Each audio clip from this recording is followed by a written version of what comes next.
This is Shannon B. Douglas. I'm in beautiful Kelowna, British Columbia, at the end of the third week of my journey across Canada. And my daily journal here is called While We Were Asleep. I spent the first week, if you've been following me, in Vancouver in the Lower Mainland, talking to people in various roles in government and public service and in other organizations, human resources, about the infiltration of woke ideology. And I moved that conversation to Vancouver Island, where I met with the BC head of FAIR, the Foundation Against Intolerance and Racism. And you can look up FAIR at fairforall.org and take the FAIR pledge.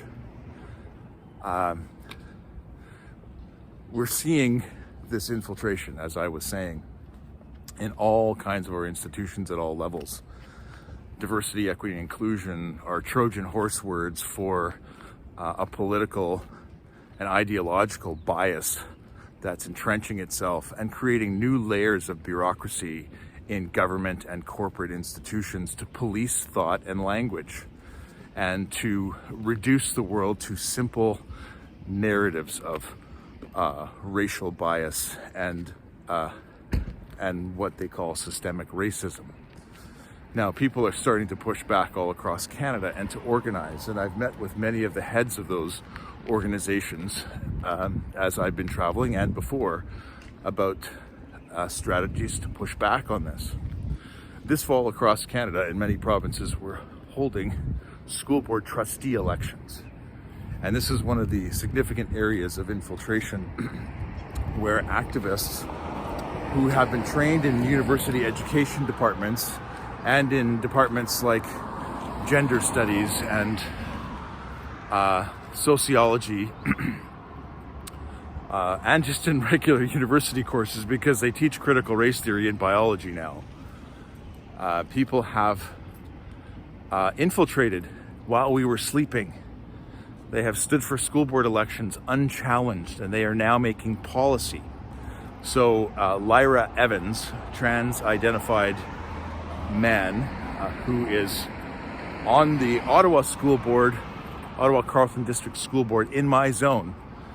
And I'm kind of hoping that Lyra Evans is going to decide to run again, because it will be a fun matchup that will get national, if not international, attention. Known dangerous turf, Shannon B. Douglas, running against poor trans woman Lyra on the issues of CRT and gender indoctrination in schools. And I am well versed and well prepared for that conversation.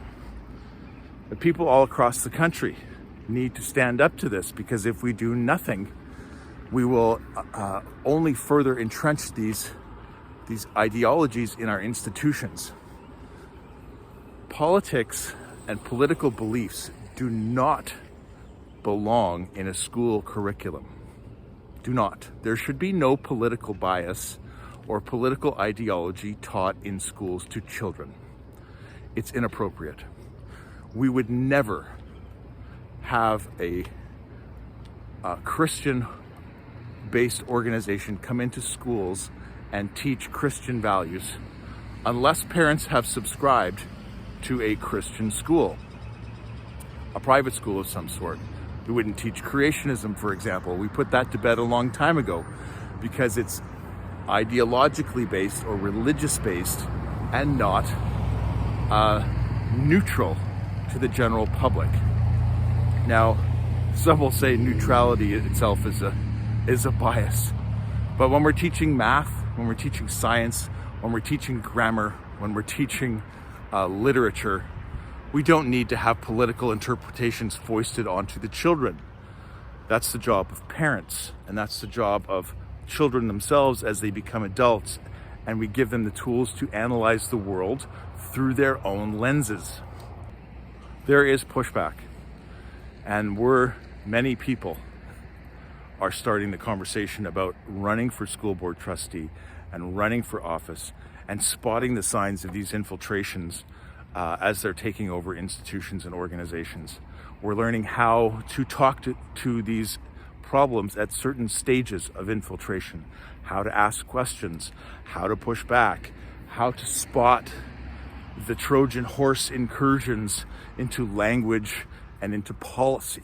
Now, one of those Trojan horse incursions was Bill 67, which appears, now that's an Ontario bill proposed by NDP, a member of provincial parliament, 67, which appears to have fluffy language about anti-bias and make sure that there's no racism in school. But what it does under the surface, and not that not in such an occluded way that it's not fairly obvious if you read the damn bill, that they want to install a layer of bureaucracy that works like the thought police. That is, guilty until proven innocent, accepting anonymous allegations and assertions that trigger investigations on people in the environment, teachers, counselors, parents, professors, to create an anti-bias response, institutionalized, essentially a police force, a thought police force in the Ontario education system.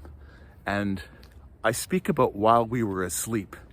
In the first 2 rounds in provincial parliament, this went through unanimously, and the Conservatives voted unanimously to support this anti-racism bill.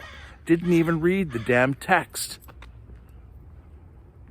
Fortunately, the election is coming up on June 2nd in Ontario, and it's quite possible that the writ will be dropped this week to launch the election. Parties are already campaigning and establishing themselves, and it's time to get out and ask questions. What's your stance, Mr. Liberal candidate for this riding, on critical theory being taught in schools? What's your stance on teaching children at 6 years old that there's no such thing as biological sex? What's your stance on healthcare for trans children, where children are being sterilized and having healthy body parts removed in their teens before they're even capable of deciding on their own to get a tattoo? What's your stance? There was a brilliant video that Chris Elston, Billboard Chris, put up of him confronting a candidate for the leadership of the Conservative Party of Canada. What are you going to do about the thousands of children in Canada that are being sterilized while we've been sleeping? And the ongoing practice of affirmative care and informed consent that doesn't do any psychological or other medical assessment when a child presents at a gender clinic. Most children are simply being prescribed hormones or puberty blockers as a matter of course after they've self-identified as trans on the internet and been affirmed at school. When was the last time? When was the last time a society did experiments on children around fertility, resulting in surgeries and sterilization? When was the last time that happened? When we were taught history in school, if you remember those lessons, we learned when the last time that happened was. And anyone who questioned it in those times as well was branded heretical and dangerous and against the Reich. This is not an exaggeration. Canada is in a precarious position, and most of us don't even recognize what's happening. My name is Shannon B. Douglas. This is While We Were Asleep.